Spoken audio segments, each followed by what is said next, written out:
Hello, everyone. Hello, and thank you for joining us today for our webinar, Language Learning, Ending the Silent Classroom with Interactive Strategies to Engage Every Learner. So yeah, especially for you today, we've prepared a energizing practice-focused session that's really designed to help you transform the way learners engage in your language classrooms. So in this webinar today, we have two great practitioners who are gonna share how they've moved beyond passive listening and performance anxiety to create interactive spaces where every learner really participates with confidence. So together, they're gonna break down these concrete methods, insights, and classroom techniques that have really reshaped their courses and can ideally immediately elevate yours as well. So you know, that's hopefully the what you come away from today's session. We hope you come away from today's session inspired, already thinking about how you can apply some of today's examples and learnings to your next classes. So yeah, just a bit about the format and some housekeeping rules. So today's session is going to be a 1-hour session, and we'll be hearing from our two speakers for about the first 45 minutes, and we'll have a dedicated 15 minutes at the end for a Q&A.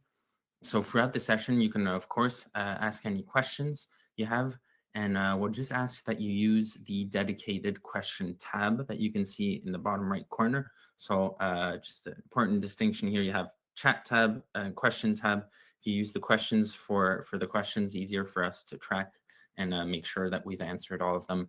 And you can, of course, send any messages and feedback in the chat. And throughout today's session, we're going to have some live questions. So there'll be times where I'll be asking you to answer, but in any of the live questions we have for our speakers, they're more there to illustrate their examples. So you don't need to answer those. They're more there just to show you and yeah, illustrate their examples. And yeah, today's session is going to be recorded, and you'll receive a replay of the session with subtitles in Spanish, French, and Italian. Okay, so that concludes the little intro part. And yeah, I mentioned our two speakers, but I'd like to take a little moment to formally introduce them. So today we're joined by Lenny Amores, who's director of the Center of Excellence in Teaching and Learning, as well as a Spanish teacher at Lincoln University. Lenny, thank you so much for joining us. And we're also joined by Emma Almingefeld, who is a second language and foreign language lecturer at the University of Borås in Sweden. Emma, thank you so much for joining us and for your time. And yes, I'm Kieran Farrell, Customer Success Manager at Wooclap. And before I get started, well, I wanted to take a quick opportunity to hear from you. And you know, what better way than to use Wooclap. So I'm going to be asking you if you could join us and answer a quick Wooclap question. And to do that, just join us by either clicking on the link that's being shared with you in the chat, or scan the QR code that you can see up on your screen, or go to wooclap.com and enter the code. Most of you, if you've used Wooclap, know the process by now, very easy. And again, for me as a presenter, in the bottom right corner of my screen, I can always see how many people are connected before I move on to my interactive question. So I'm going to give you just another few seconds to connect, but I'm not going to be spending too much time on any of these because priority today is to hear from our speakers, and we have quite a few examples that we want to get through today. All right, I see people are starting to pour into the event there, and we can get started with an open question. And I wanted to hear from you about what is the single biggest obstacle to student engagement or participation in your language classes, or if you're not a language teacher, in your classes in general right now. I'd love to hear from you on this question. So yes, what is the single biggest obstacle to student engagement or participation in your language classes now? Again, as a presenter, I can always display my answers in various formats. So you can see here that multiple answers are already are coming in. I see student anxiety, distraction is one that comes up. So how do I maybe make them a bit more active in their classes? Yeah, distraction, great one. Now let's see in the word cloud if any words come in multiple times. Seems like lack of confidence has come in multiple times. So a little reminder with a word cloud question. If words come in multiple times, they're going to be reflected in the word cloud and be made bigger, so I can see trends in the responses. So it seems like shyness and lack of confidence are some topics that are coming in, and that's really going to join some of the points that we're gonna discuss today. So I'm really happy to say that we'll see how Wooclap can also help you overcome some of these hurdles to participation. Lack of motivation, big classrooms, large class sizes. Emma's going to talk to those points as well. Okay, great. Thank you so much for all of your answers. I'm going to lock this vote for now. We have this beautiful word cloud. Thank you so much. And I think we can already start to get started with our first part. And yeah, in this first section, we're going to go look into the core challenges that so many language teachers face. Things like speaking anxiety, passive listening, managing large groups, all topics that came up in that word cloud.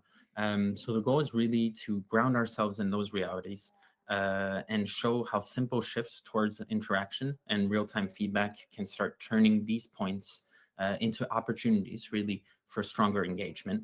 And I'd like to get the ball rolling with you, Emma. Emma, you teach Swedish as a second language and foreign language to large cohorts of 40, 50 students. So I'm wondering, what are some of the main obstacles to effective participation and engagement that you encounter in your classes? So I share the main obstacles with a lot of you that are listening. So it has already been seen or said that students are shy, they don't have confidence, or they are just afraid of doing mistakes in front of their peers, especially in the beginning when they don't really know each other. Another main obstacle has been to give the students a chance to show their knowledge in my classes. Yeah, really interesting. And yeah, I think the importance of giving students that space where they can practice without the pressure, and where they feel safe to make mistakes and try again. And we know that traditional lecture-heavy approaches can often struggle to offer that kind of environment, which kind of brings me into to my second question for you, Emma. How do traditional, maybe lecture-heavy methods fail to develop those skills? For me, in a language class, it's very important to practice communication. So in a traditional classroom, it is either one student at a time that speak out, or they sit in small groups and practice. But in that way, it's really, really hard for me as a teacher to give them all feedback. Yeah, interesting. So the possibility with Wooclap, to then instantly give everybody the possibility to participate and become actors of their learning. And, I think we saw that also with my word cloud at the beginning of today's session, but it would have been very difficult if we were in a live class to call on everyone, and having those questions where everyone can instantly connect and send in, and being able to spot those trends in the word cloud. It gives me that possibility to give everyone the chance to be active in their learning. Yeah, it's great. And yeah, I'd love to dig a bit deeper into what this looks like in real classrooms. And we've all seen moments where students maybe know the vocabulary, they know the grammar, but the second they're put on the spot, the words can just evaporate, maybe because of stress, or the learning that didn't really stick. So I'm wondering if maybe Lenny, you had an anecdote about a time where a student struggled to apply learn vocabulary that you could share with us today. Absolutely. I had a situation where a student, burst out in class and they said, why the beep do I have to learn this anyway? I'm not going to use it. Um, so when we're looking at the United States context, in a lot of our colleges and university, it's a requirement.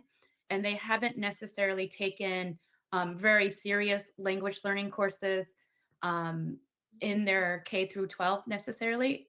So what I do is I use Wooclap as a way to help them scaffolding, and I give them maybe the Wooclaps in advance. I give them my lesson in advance, and then that way when they come to class, they're more prepared.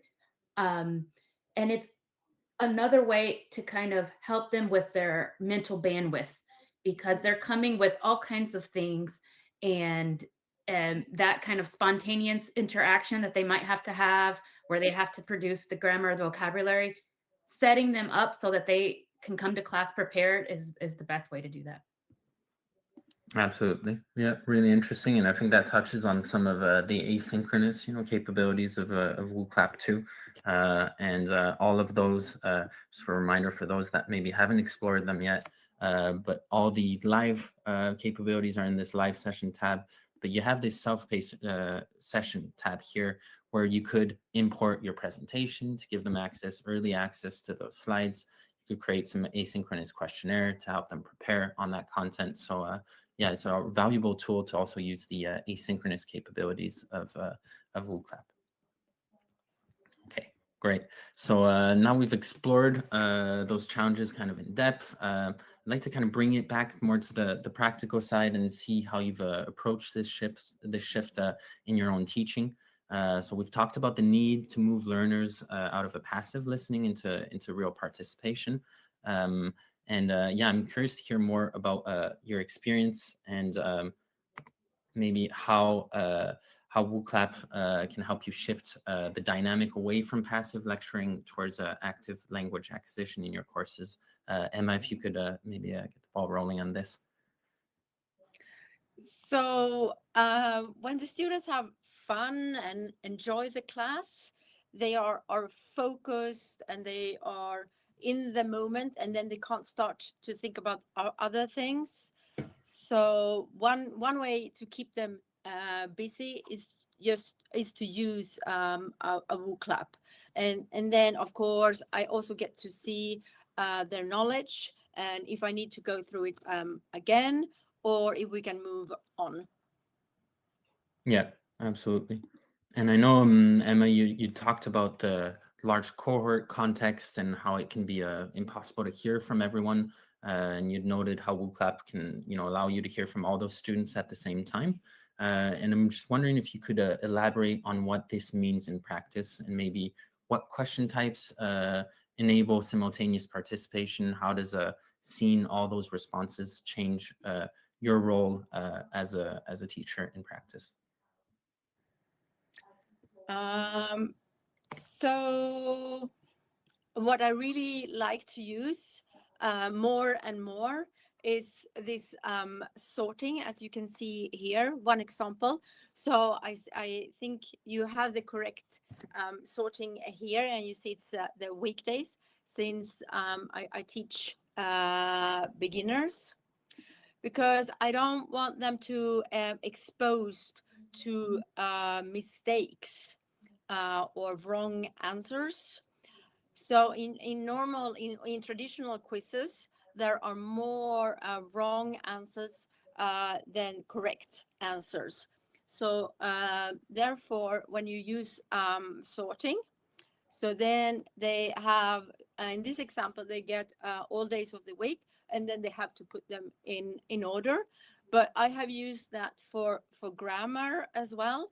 So then they have to put like present tense first, and then past tense after that. So when you start to think, you can use sorting in so many ways. And you can also use it like to compare adjectives.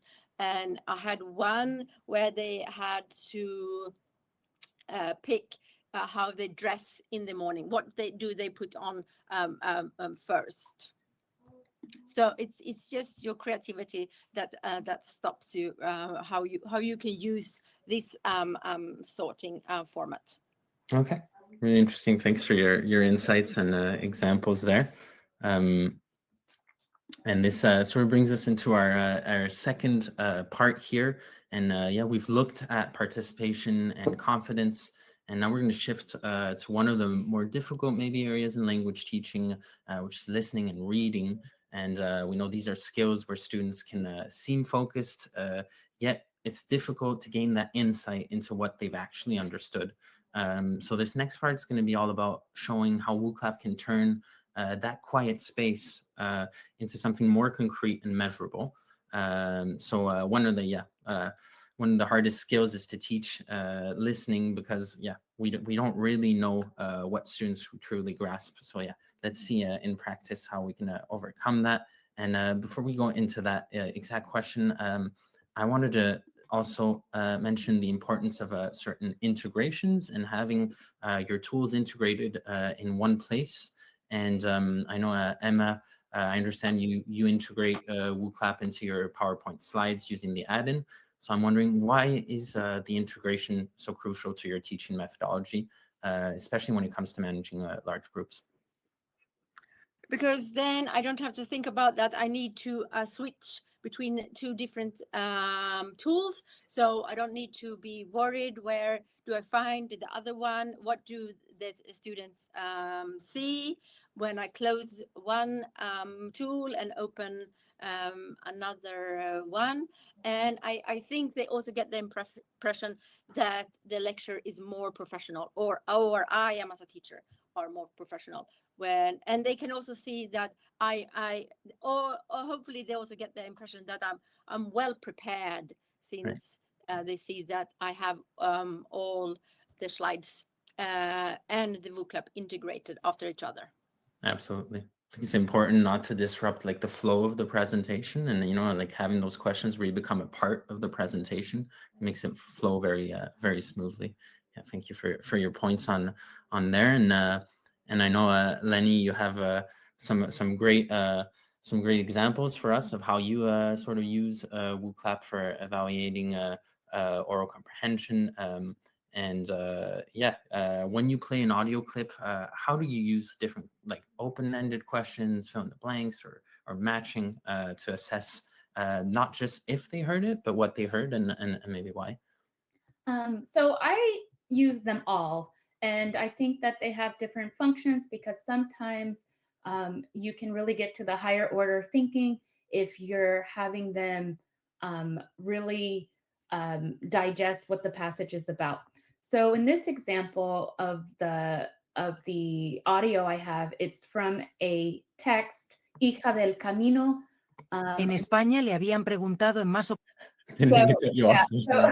So in this audio, it's based on a reading that the students had already done, and then they would listen to this audio to just hear it in another way, what they've already read outside of class.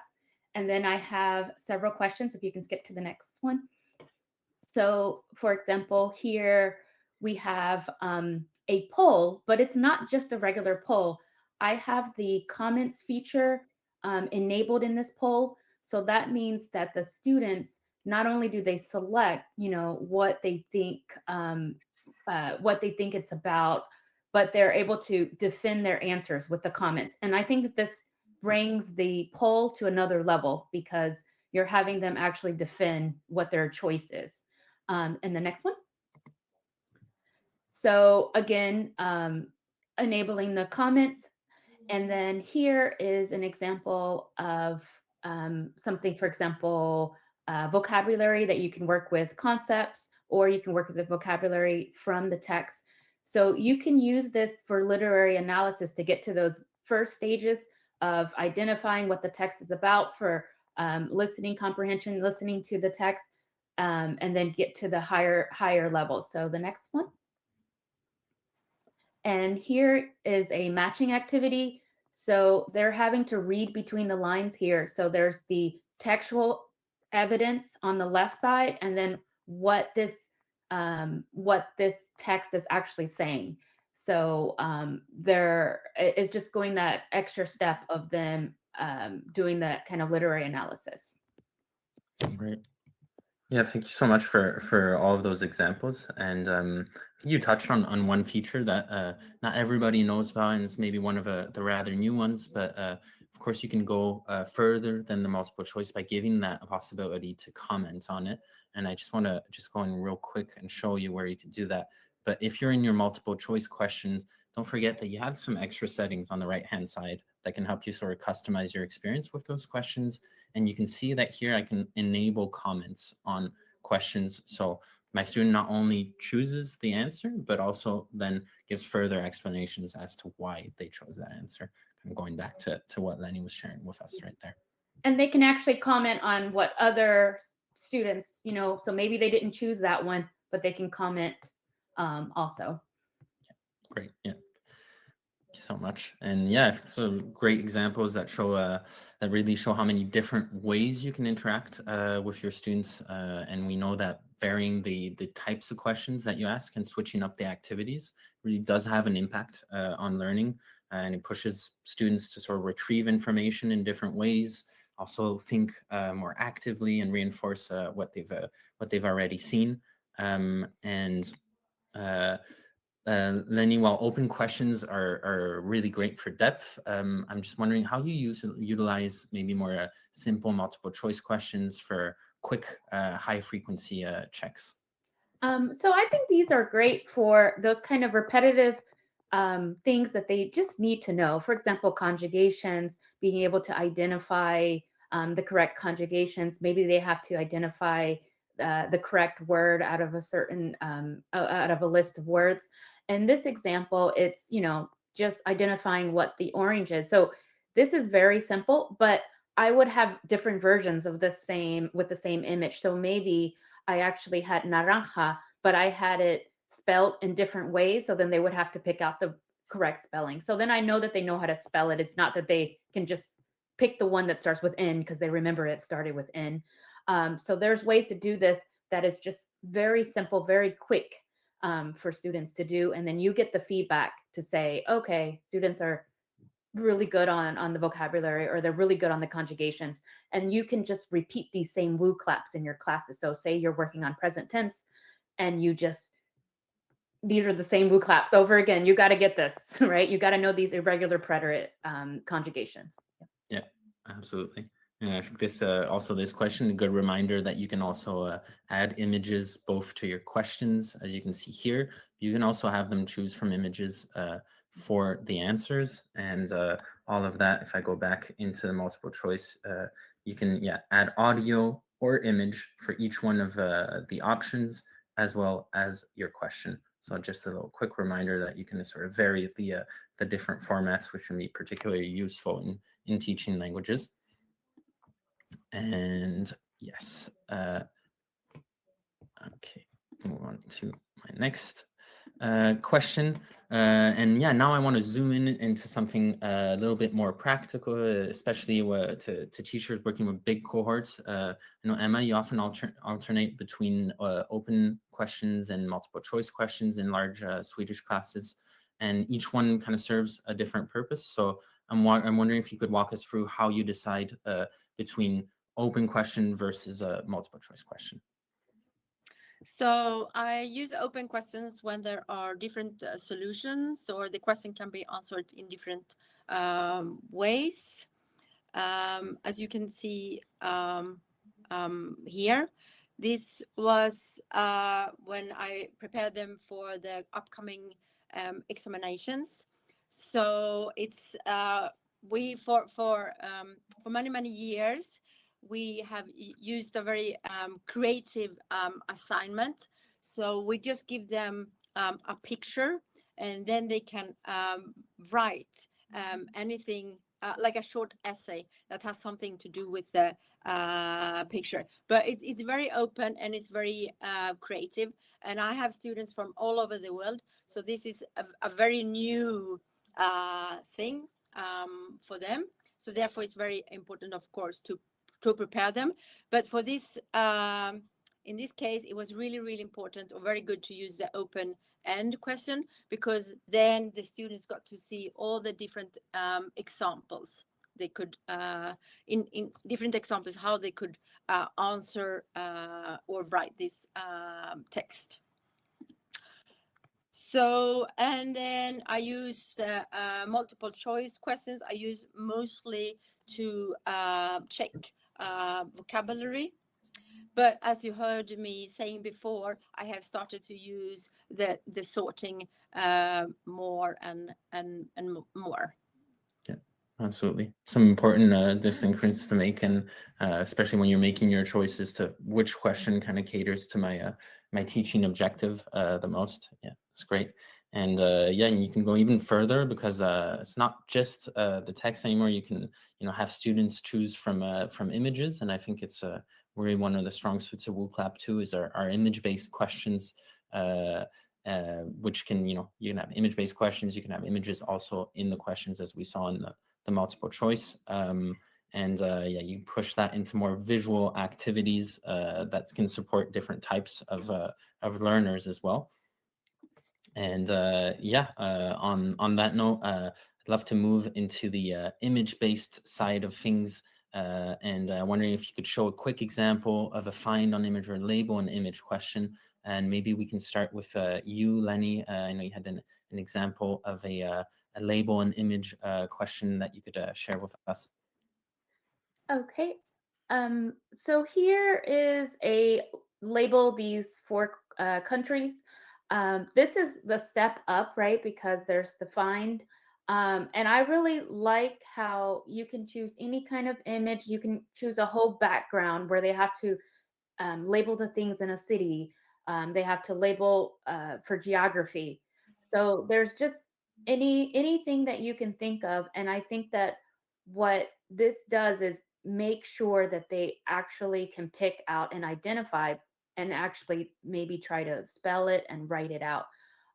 So that's just one example that I use this for geography, but also scenes that they'll identify, or they'll be able to label what's in a particular authentic scene.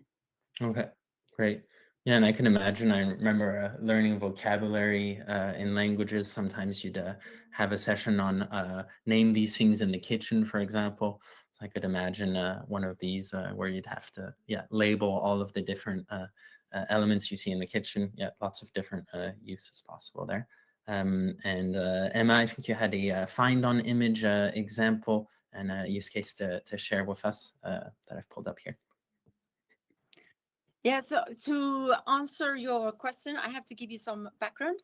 So as I said before, I teach beginners, and beginners have no synonyms.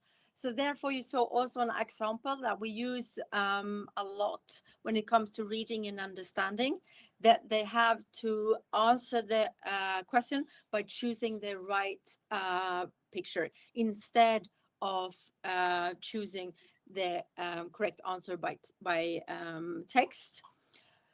So so now you see one example how so it's also important for us to prepare the students for the exams. So as I said, we have beginners, so it's a text about a student who come from somewhere in the world. And then since we have students from all over the world, we have to prepare them how a word map look like if you come or if you live in Europe. So they have to like see where is you, or like Europe is in the middle of this word map. But as you said before, it's really good to use this one. You can have like a kitchen, but you can also have different kinds of clothes. So as I said before, it's just your creativity that stops you.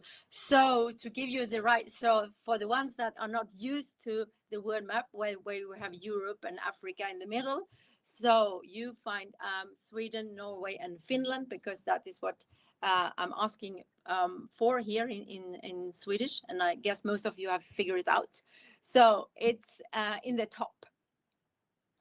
Perfect. And you can see here that you can define a correct zone on your images. And then the way that works is you would configure it, define the zone, and then anyone that's pinned within that zone will be defined as getting a correct answer to that question.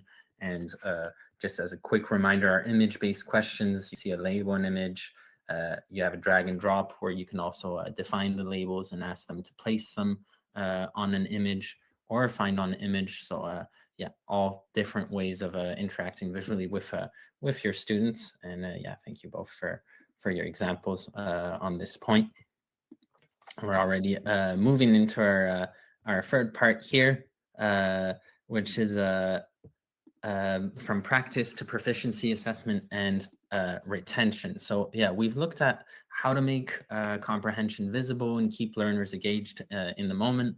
And now I want to move towards the next step, which is helping students actually produce language and retain what they've learned over time. And this part's about how Wooclap really supports speaking and writing practice, how it really extends learning beyond the classroom and can help prepare students for CEFR-aligned assessments with really clear and trackable data. So we've seen how to check comprehension, and now let's look at how to drive active production and make sure that learning truly sticks.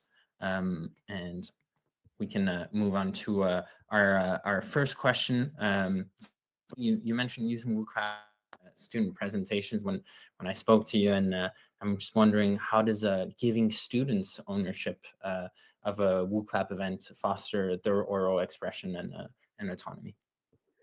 So students are extremely creative and they really put time into making their slides pretty, and they really take ownership when they can actually create the Wooclap and present. I think it does many things. So one of the things is because they've created either a game or they've created an interactive presentation, it takes a little bit of the spotlight off of the student, so they're less nervous. The students are playing the game and they're talking and explaining things, but the students are they can actually look at their screens and they can play along with that presentation. I also think when students present, of course, they're going to practice and they have more opportunities to rehearse what they're going to do. And the other thing is, I really believe that when you have to explain something, when you have to teach something, you learn by teaching. So the students, if they have to give a cultural presentation on an aspect of a Spanish speaking country, or they have to talk about the text that they've read and create questions, polls, and other kinds of questions for the students, it really gets to that higher order thinking and how they can communicate in the language. The other thing is when the students create their own Wooclaps, they can collaborate, put them on the learning management system. They can also make questionnaires if you want to do it that way. So there's just so many different ways that students can take ownership and be proud of what they produce and present. Yeah, some great examples there, and it's a good reminder that for those of you that are part of institutions that have an access to Wooclap, you can absolutely share that access with students. You know, everything's tied to your domain name, so as long as your students use their university credentials to create an account, they'll have access to the platform in the same capacity as you, really. So they can also create content on Wooclap, and I think that's a really good point you made, Lenny. Also, that you also learn by teaching sometimes. That's really interesting. And yeah, what I'm hearing is that this approach kind of lowers the pressure of presenting because you also have an actively participating audience. And then, yeah, students also invest care into like the choices behind their slides. So yeah, all really interesting points. And with all that in mind, I'd love to hear about maybe some other creative ways in which you use Wooclap to push students even further. And I think we had a first example for you, Lenny, that you want to share with us today. Okay, so this is actually the final step of an oral practice activity. the first thing I would do, because I'm always thinking of scaffolding to lower the effective filter, to make it a place, a community where students they want to speak. So the first thing I might do is say a multiple choice question, which is a question and an answer, and they have to select what would be the most appropriate answer for that question. Then perhaps a matching where there's certain questions and then answers that would match those questions, so they can kind of get a feel of what are the things that how they could respond to the questions that the oral questions they receive. And then I would give them time to answer the question. So the first step, of course, what they would already have these kind of preguntas orales or oral questions, and they would have time in class to answer those on paper. I would have an open-ended question. Now they're having to, write out their answer or use the Wooclap to answer an open-ended question. Those, of course, I would see all of the answers to their open-ended question. And then now it's time for who's ready to speak. And this really sets it up in a way that is a little bit more equitable, because you can set your wheel as it automatically creates a wheel with all of the students that are in the class, or you can create your wheel yourself, with students or student groups and things like that. So using this, what I call a participation wheel, and whose turn is it to speak? It randomizes it, so that you can be called, but it doesn't feel like you're the one that's being called out at the same time, if that makes sense, because sometimes there's those two students who respond to all of the questions in the class, and they're, pick me, and it doesn't give everybody the opportunity. So here, this kind of randomized way creates, puts that game in it, where students don't feel like that they're specifically called out. And it replaces my old system of flashcards. I would bring flashcards and I would just choose the flashcards, kind of like, when you choose out of a hat. And now that just makes it easy for me. Yeah, absolutely. Thank you. Thank you for all those interesting examples there. And I think it shows how creative activities can really drive ownership, confidence, and real skill development. And so, yeah, we've looked into a lot of different questions, but there's also features that can be activated or deactivated to serve your teaching objectives. And with that in mind, Emma, we know you rely on Wooclap for effective exam preparation. And you mentioned utilizing the competition mode when we spoke. So I'm wondering if you could talk about how the competition mode paired with some other features such as timers on questions and can really help you in your teaching objectives. So first, I would like to say, because it sounds like I'm really focused on the examinations, but we are really not. We really focus on how the students can use the Swedish that we teach in class. But since we know that the students come from all over the world, and we have a bit different or a bit creative way to assess then it's very important for them to know exactly what the exams will look like, and then we use Wooclap for that. But we also use Wooclap a lot in our classes. So for us, it's very important that the students feel safe. So very often we use that they are anonymous. And then we have some, especially since Swedish is a German language, so usually our students that are German speakers, they pick up Swedish a lot faster than some others. And then it's really good to use competition mode, because then they also have a fun and enjoy the classes and get triggered. And then they don't really or feel that the class is boring, even if it's like repetitive for them. And then, as I said, we really prepare for the examinations, since we want them all to pass this course. But so sometimes we put the timer on, but then it's also to inform them that they have to have some kind of speed. So we use the different features for different reasons. Yeah, absolutely. And I think that's the important point there is to match each feature sort of with your teaching objective. And yeah, we mentioned a few of these features, and I just want to take a quick second to show you where you can find these features as well if you want to include them in your next classes. So if I go into the settings here, I'm going to find all of these different options. So you can see the first one here, the competition mode. One important thing to note with the competition mode is it does require some form of authentication, and the authentication options are all available here. So this is what you require from students when they connect, when they scan that QR code. What are they going to be asked for? Am I going to require them to add an email or just a pseudonym? As long as I've activated one of these options, I can activate the competition mode.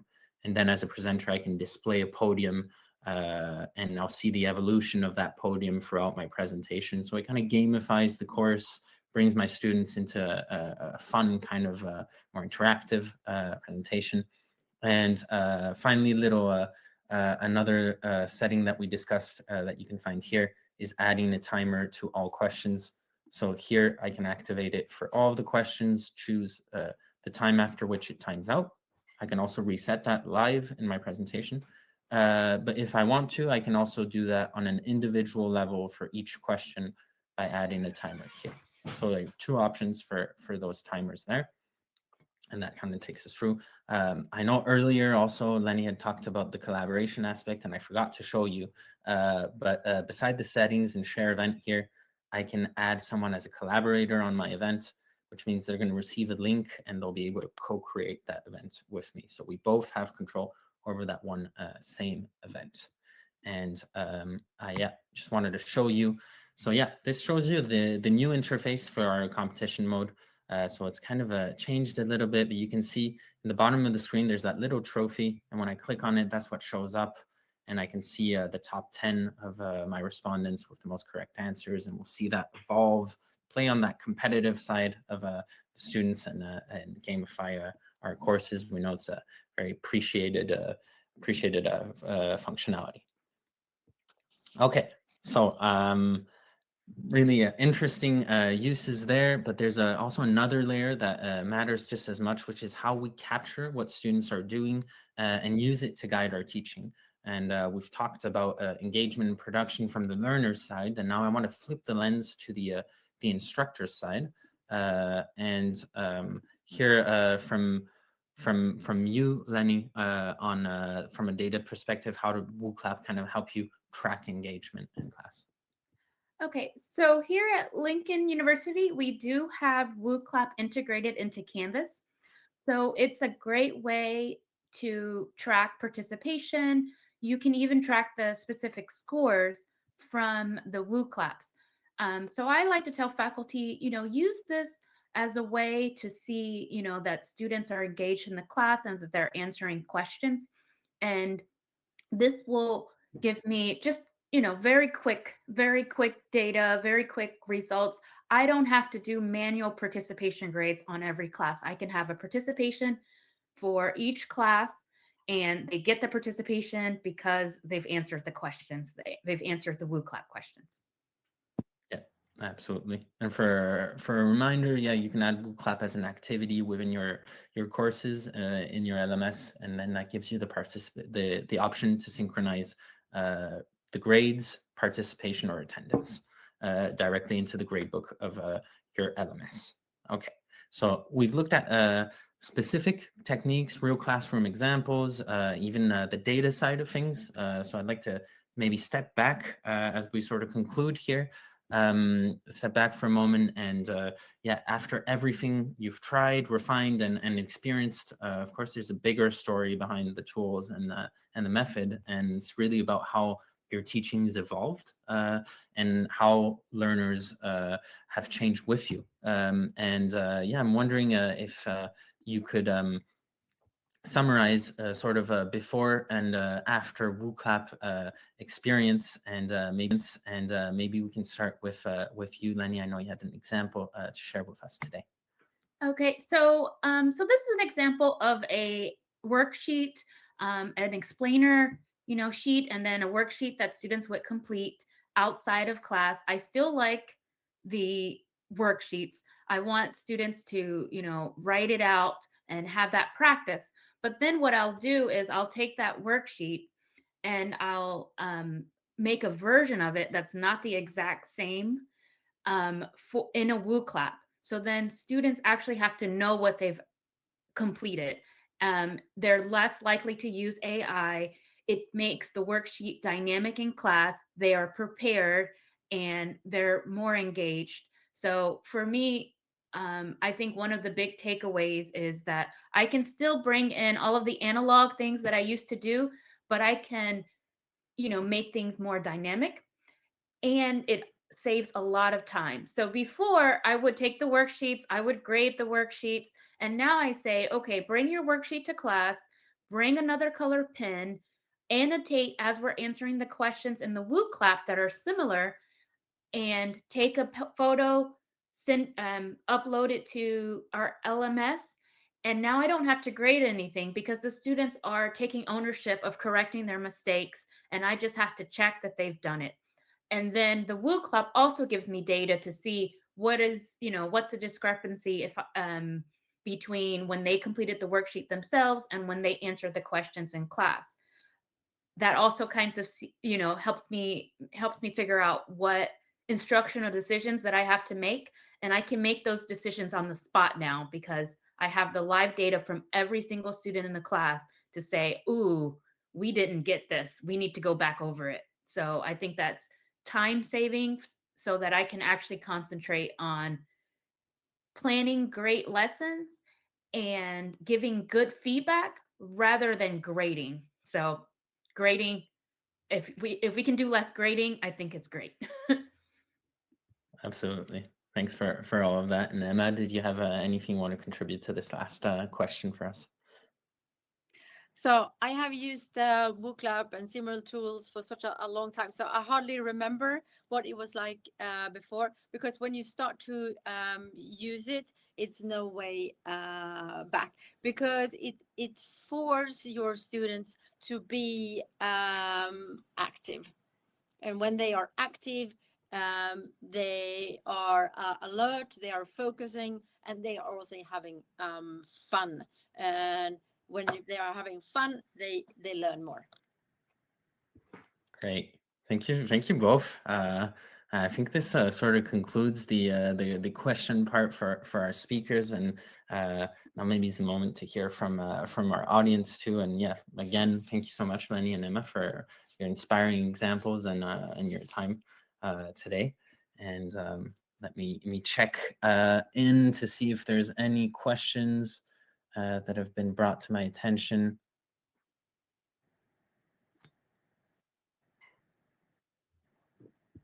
And I'm checking the, okay, yeah, we have a few questions here. So one of them is, if I upload a text video, can Wooclap help me, oh, sorry, it's moving around a bit, generate a set of linguistically focused questions based on that content? I don't know if this is an AI question or if it's just generally speaking, but maybe I can take that one. But with AI, you can import a text or video and generate content directly from that by using, you'll see that if you use the AI features here, you can generate content from any one of these different inputs here. and it'll generate content directly from that. So the more specific you are in what you're going to import, the more specific the outcome is going to be. So yeah, you can absolutely do that. And let me check.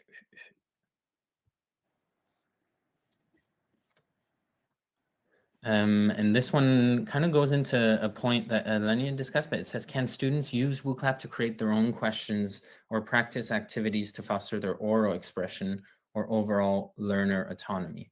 I don't know if Lenny, you want to speak to that, but it kind of joins one of the points that you discussed today.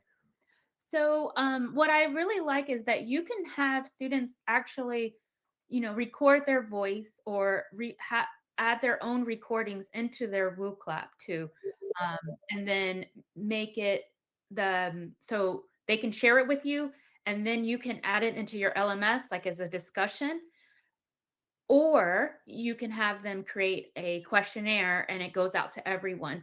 But one of the things that I haven't tried yet was seeing how that works, seeing if students would add their own recordings in their own Wooclaps. I haven't tried that out yet. Okay, great. And I know, Lenny, and this is another question that Elisa had put in, but you'd mentioned the brainstorming question for teaching literature, and I think I might have that example handy here. Is it this one? I think so. Yes. Yes, I wonder if you could tell us a bit about how you use this brainstorming question, because this is one type of question we didn't really get into today. So this was from the reading from the Hija del Camino, which is a literary text. So here they have to find textual evidence from the text and then put them into categories. But you can imagine any kind of literary text or any kind of text where you are really wanting them to analyze. You can think of brainstorming, but you can also do brainstorming if you have to come up with a pros and cons list and students have to come up with the pros and the cons. So anything where you want to just kind of have a that kind of coming up with something, and then you can test out those ideas later, take those best ideas and come up with something in class. So for example, here they would be able to write in their own examples for each of these topics. Perfect. Yeah. Yeah, just a reminder for those of you that don't know the brainstorming question type, the way it works is you have your instructions at the top as usual, and then you define the categories in which you ask your students to send in their answers. Then as a presenter live, I can decide to only display the answers from this category, that one, if I want to focus on these individually. And there's further AI capabilities also that come into play in this part here. So we talked about AI for content generation, where you import your content and generate from there. But now AI also intervenes to help you process the answers that you're receiving. So it's like having a live assistant there with you in class. So imagine I've asked this question live and my categories are now filling up. Well, I can generate here a summary live of all of the answers in this category. I could also just generate an answer in a simple click of a button. So it's really giving you live possibilities for each one of these. Yeah. Let me check. And I think we're coming up to the time almost. So let's see if there's any last minute questions. There's one last question, which is, how can Wooclap support differentiation and maintain engagement for all levels simultaneously? Do either of you want to talk to that point?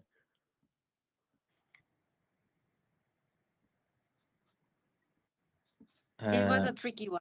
I have to think about that one.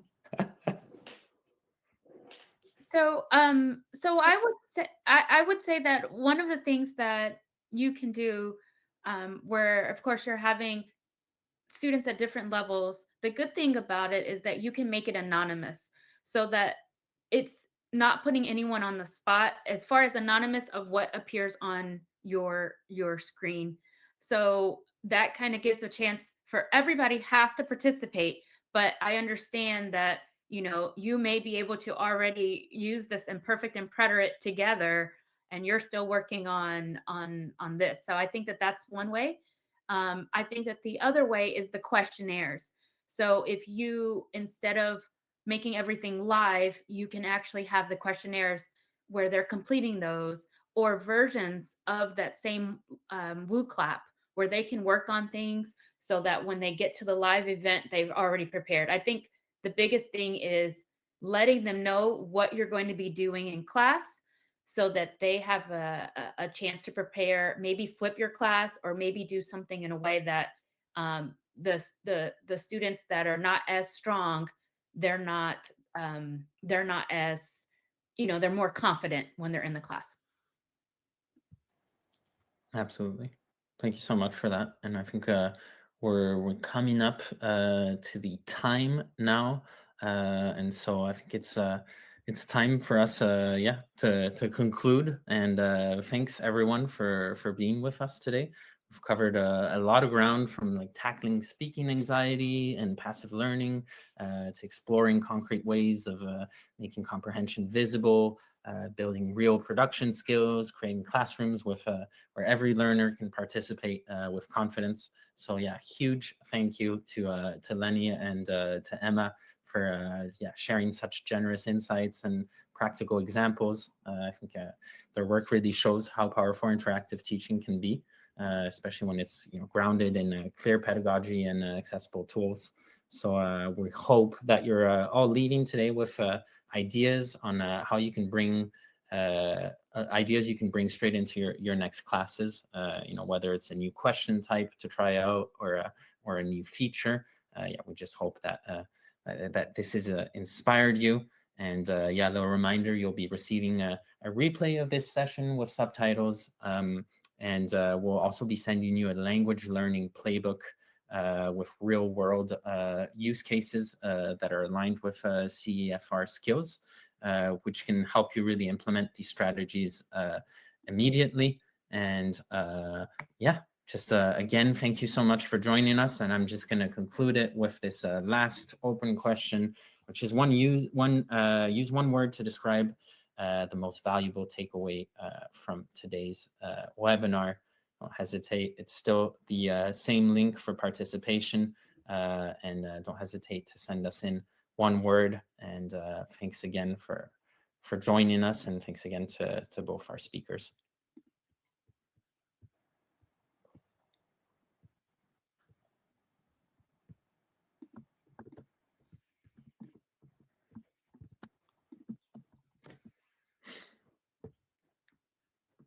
Thanks again, everyone.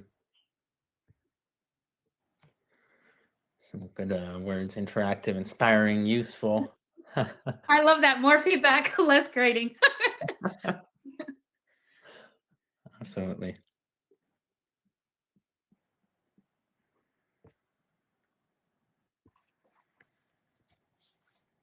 Thanks again, everyone, for joining us. And leave this open for another minute for your last words. We always like that feedback at the end of the session. Seems like useful again, and the word cloud has been made bigger, so it's coming in multiple times. Glad it was useful for everyone.